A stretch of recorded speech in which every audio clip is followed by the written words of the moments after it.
और ये शरीर मालिक ने बता दिया भगत जी, ये जो देह है ये केवल परमात्मा की प्राप्ति के लिए मिलती है।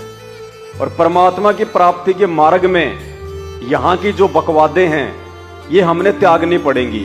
होली है, दिवाली है, और भी जितने त्योहार हैं, ये परमात्मा ने बताया कि ये एक परंपरा के तहत हैं।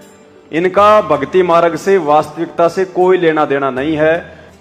अब होली मनाते हैं हम, अब लोगों को पता ही नहीं होली क्यों मना रहे हैं, जबकि होली तो मनानी नहीं चाहिए।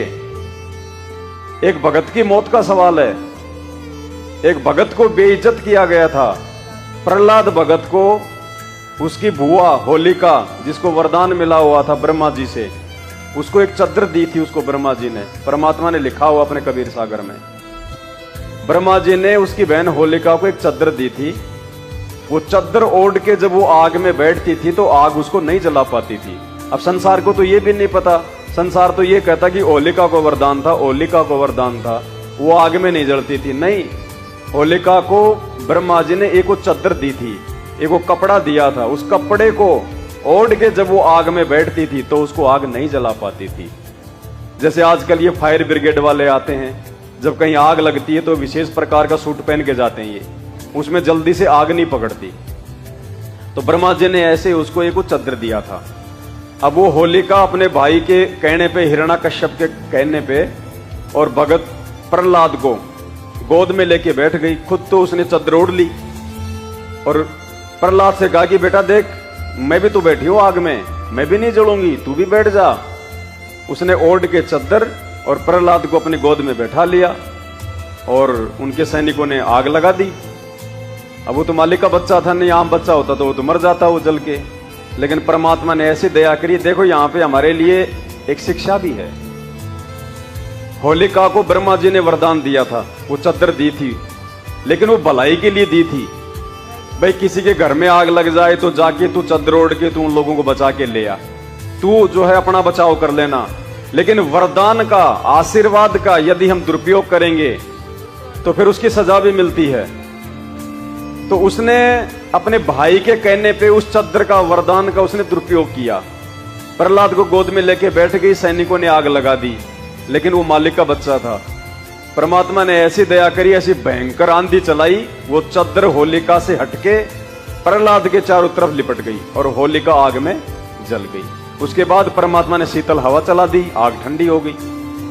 तो हमें भी परमात्मा ने जो आशीर्वाद दिया है, हमें बहुत आशीर्वाद दे रखे हैं परमात्मा ने। सतगुरु रामपाल जी भगवान ने हमें जब परमात्मा नाम दीक्षा दे देते हैं तो साथ में बहुत सारे वरदान दे देते हैं। कौन कौन से वरदान?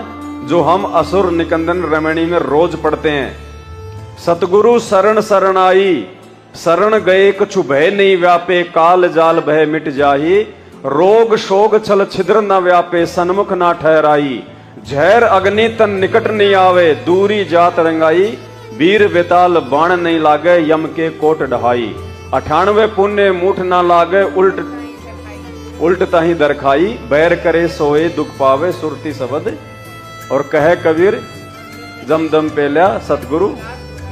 तो हमें परमात्मा ने इतने सारे वरदान दे रखे हैं कि जब तुम मेरे से नाम दीक्षा ले लेते हो और यदि तुम मर्यादा में रह के, मेरे वचन में रह के भक्ति करोगे, तो ना तो तुम्हारा जहर कुछ बिगाड़ सकता, ना ये आग तुम्हारा कुछ बिगाड़ सकती, ना पानी तुम्हारा कुछ बिगाड़ सकता। 98 प्रकार के जादू जंत्र मंत्र इस दुनिया में हैं जो एक दूसरे को जो है दुखी करते हैं। 98 प्रकार के जंत्र मंत्र भी तुम्हारे ऊपर काम नहीं करेंगे। अब इतने सारे वरदान दे रखे परमात्मा ने, हमें कोई रोग नहीं हो सकता। कोई भी हमारे साथ में धोखा करेगा, वो छल छिद्र करेगा, हमारे ऊपर अब जो है वो बेअसर हो जाएगा। हमें इतने आशीर्वाद दे रखे गुरु जी ने, इतने वरदान दे रखे नाम लेते ही। और यदि हम उनके नियमों को तोड़ेंगे, फिर हम उनके वचन को तोड़ेंगे, तो सारे वरदान ऑटोमेटिक फेल हो जाते हैं। तो दुनिया को पता ही नहीं, वहां तो एक भगत को बेचारे को जबरदस्ती मारा जा रहा है और दुनिया उस दिन जो है आनंद मना रही है, ढोलक बजा रही है।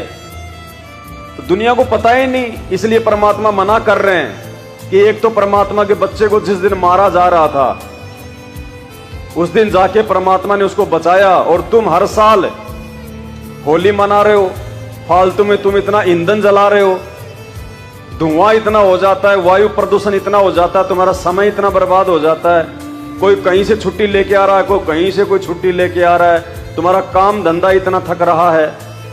तो ये जो है भगतों के हिसाब की परंपरा नहीं है। जगत को जब तक ज्ञान नहीं है, जब तक जगत होली मनाओ चाहे दिवाली मनाओ, लेकिन जब हम भक्तों को ज्ञान हो जाता है तो हमने अपना समय और समाज से इन व्यर्थ की परंपराओं में बर्बाद नहीं करनी है।